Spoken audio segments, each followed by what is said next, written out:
ইলামবাজার মাঠে আসছেন আসাদুদ্দিন ওয়াইসির সঙ্গে আকবর উদ্দিন ওয়াইসি, একাধিক রাজনৈতিক নেতা। যে আগামী 5 তারিখের ভিতরে আসাদুদ্দিন ওয়াইসি, ইমতিয়াজ জলিল, আকবর উদ্দিন ওয়াইসি ইলামবাজার মাঠে পদার্পণ করবে।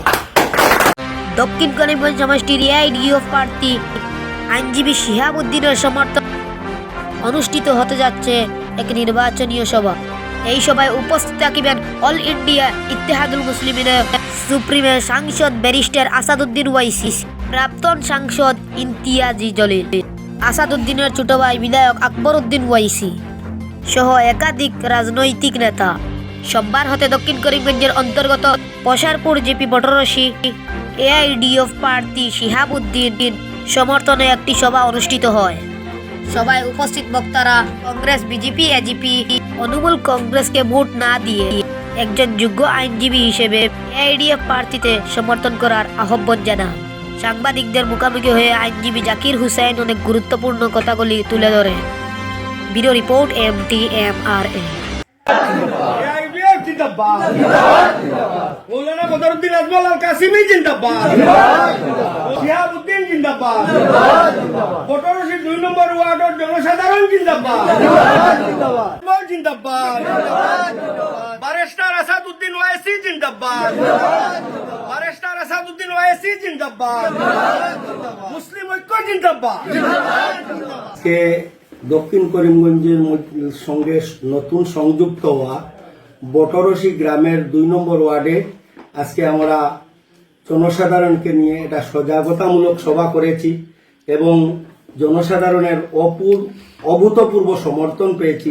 তাই আমি আমার অন্তর থেকে ওনাদেরকে ধন্যবাদ জানাই এবং ওনারা আমাকে আশ্বাস দিয়েছেন যে ওনারা পূর্বে থেকেও ইউডিএফে আছেন, এখনো আমাদের সাথে ইউডিএফে থাকবেন, প্রতিশ্রুতি দিয়েছেন ওনারা। বিরোধী দলরা অভিযোগ করেছে যে আপনারা বিভিন্ন সময় আপনারা বিধায়ক বারবার জিতিয়ে দেওয়ার পরও আপনাদের বিধায়করা বিজেপিতে চলে যায়, তাই কংগ্রেসকে ভোট দেওয়ার জন্য বিরোধী দলটা বলছে। দেখেন, বর্তমানে কংগ্রেসের 60 জন বিধায়ক, নতুন পুরানা, রাজ্যিক সভাপতি, এমপি সহযোগে প্রায় 60 জন নির্বাচিত প্রতিনিধি বিজেপিতে যোগদান করেছেন। এখন আপনারা বলেন যে কংগ্রেস বিজেপির এ টিম, সেটা আমি ক্লিয়ার বিভিন্ন সভায় বলে থাকি, কংগ্রেসটা হলো বিজেপির এ টিম, কংগ্রেস হলো এ টিম, বিজেপি হলো বি টিম, এজিপি হলো সি টিম এবং নতুন সংযুক্ত হয়েছে তৃণমূল কংগ্রেস, যেটা সেটা সিদ্দিক আহমেদ সমর্থন দিয়েছেন, উনি বিজেপির লোক, এর লাগি এ হইল নতুন ডি টিম। আপনাদের প্রার্থী 2-3 দিন আগে একদিন সংবাদ মাধ্যমে বলেছিলেন যে কংগ্রেসের প্রার্থী বহিরাগত। আজকে এই বিষয় নিয়ে আমরা কোয়েশ্চন করেছিলাম কংগ্রেসের প্রার্থীকে, উনি উত্তর দিয়েছেন যে আপনাদের জানা দরকার যে উনি কোথাকার, উনি দক্ষিণ করিমগঞ্জের ভূমিপুত্র না বহিরাগত। দেখেন, ইন্ডিজিনিয়াস যে কথাটা, ভূমিপুত্র, এই কথাটা তো আজ পর্যন্ত ডেফিনেশন ঠিক হয় নাই, কিন্তু উনি এই ক্ষেত্রে বহিরাগত। বিশেষ করে দক্ষিণ করিমগঞ্জে, পুরানা দক্ষিণ করিমগঞ্জের মানুষ 2001 ইংরেজিতে তখনকার সম্মানীয় বিধায়ক জনাব আব্দুল মুক্তাদির চৌধুরী সাহেবকে দক্ষিণ করিমগঞ্জের মানুষ 4 বার বিধায়ক বানিয়েছিল। উনি মন্তব্য করেছিলেন একটি সভায় যে দক্ষিণ করিমগঞ্জের মায়ের পেটে কোনো এমএলএ জন্মে নাই এবং দক্ষিণ করিমগঞ্জ কয়েকটা গরুর বাজার, গরুর মতো কিনা যায়। সেই সেন্টিমেন্টে মানুষ মানে সেন্টিমেন্টাল হয়ে উনাকে 2001 ইংরাজিতে দক্ষিণ করিমগঞ্জ থেকে তাড়িয়ে দিয়েছিল। আপনারা যে অভিযোগ তুলেছেন কংগ্রেসের বিরুদ্ধে যে শিক্ষাগত যোগ্যতা নিয়ে, তাদের সমর্থকরাই বলছে তো উনি শিক্ষিত। দেখেন, আপনার অভিযোগ খণ্ডন করছে সব। উনি মেট্রিকে পড়েছেন, হায়ার সেকেন্ডারি পড়েছেন বা ডিগ্রি পড়েছেন, আমি জানি না, আমার জানা মতো উনি 8-9 পাস। আমি শুনেছি পরবর্তীতে উনি সার্টিফিকেট ম্যানেজ করে নিয়েছেন। উনি ওনার ক্লাসমেট একজনেরও নাম বলতে পারবেন না।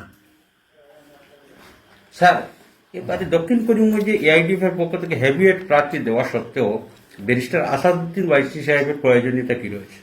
দেখেন, ব্যারিস্টার আসাদুদ্দিন ওয়াইসি একজন কেন্দ্রীয় নেতৃত্ব এবং একটি সংখ্যালঘু দলের একজন সুপ্রিমো, এবং যিনি স্টেট লেভেল, সেন্ট্রাল লেভেল, এমনকি রিজিয়নাল লেভেল সংখ্যালঘু, ধর্মীয় সংখ্যালঘু, ভাষিক সংখ্যালঘুর উপর কোন ধরনের নির্যাতন হলে উনি একটা আওয়াজ হিসাবে খাওয়া হন, এবং এমনকি উনি ইন্টারন্যাশনাল প্যালেস্টাইনের ব্যাপারে উনি সরব হয়েছেন, পার্লামেন্টেও সরব হয়েছেন। উনার মতো উনি যদি আসেন তো হয়তো দক্ষিণ করিমগঞ্জের মানুষ আরো ভালোভাবে বুঝবে যে এই ইউডিএফ দলটা একটা স্বচ্ছ ভাবমূর্তি সম্পন্ন দল। আর কংগ্রেস এমন একটা দল, আজকে আপনারা দেখেন রকিবুল হোসেনকে 10 লক্ষ ভোট বেশি দিয়ে দুবলির লোক নির্বাচিত করেছে, কিন্তু উনি পার্লামেন্টে দাঁড়িয়ে একটি কথা বলার সামর্থ্য হয় না, কারণ উনি রাহুল গান্ধীর গাইডলাইন, কংগ্রেসের গাইডলাইন, কোর্সের বাইরে কোনো কথা বলতে পারবেন না। কারণ উনি যদি সংখ্যালঘুর কথা বলেন তাহলে উনাদের সংখ্যাগুরু ভোট নষ্ট হয়ে যাবে। তাই কংগ্রেসটা হইল ডবল রুল করছে এবং মুসলিমদেরকে, বিশেষ করে সংখ্যালঘুদেরকে ভোট ব্যাংক হিসাবে ব্যবহার করছে, আর কিছু না। স্যার, মুসলিম দলগুলা কংগ্রেসের জন্য শিরোপীড়া, এর কারণটা কি হতে পারে? মুসলিম যে দল- আপনারা কেন মনে করেন এটা? দেখেন, আজকে একমাত্র ভারতবর্ষের মধ্যে মুসলিম সমর্থিত, যদিও সেকুলার, কিন্তু মুসলিম বেশিরভাগ লোকে বলে মুসলিমের দল দুইটা পার্টি, এই দুইটা নিয়ে কংগ্রেসের এত মাথা ব্যথা। তাই কংগ্রেস মুসলমানদের মেকি দরদ দেখায় এবং মুসলমান বুট ব্যাংক হাসিল করার পর মুসলমানের কোনো কাজে আসে না। আজকে 75 বছরের মধ্যে 55 বছর শাসনে থাকা সত্ত্বেও মিনিমাম যে প্রয়োজন সংখ্যালঘু মানুষের, সেটাও কংগ্রেস পূরণ করতে পারে। দক্ষিণ করিমগঞ্জে আপনারা কত ভোটের ব্যবধানে জয়লাভ করবেন? দক্ষিণ করিমগঞ্জে বাকি যত ক্যান্ডিডেট আছেন ওনারা যা ভোট পাবেন তার চেয়েও অধিক ভোট পেয়ে আমরা 5টি আসনে আপনারা এবার আপনার দল টিকিট দিয়েছে বরাক উপত্যকাতে, মোট 5টি আসনে। 5টি আসনের মধ্যে কয়টি আসন আপনার জয়ী হওয়ার সম্ভাবনা? দেখেন, আমরা তো যে যে সিটে জয়ী হওয়ার সম্ভাবনা আছে সেই সিটগুলাতে আমরা টিকিট দিয়েছি। আমি বিশ্বাসী যে আমরা যে যে জায়গায় টিকিট দিয়েছি সেই জায়গায় আমরা জিতবই।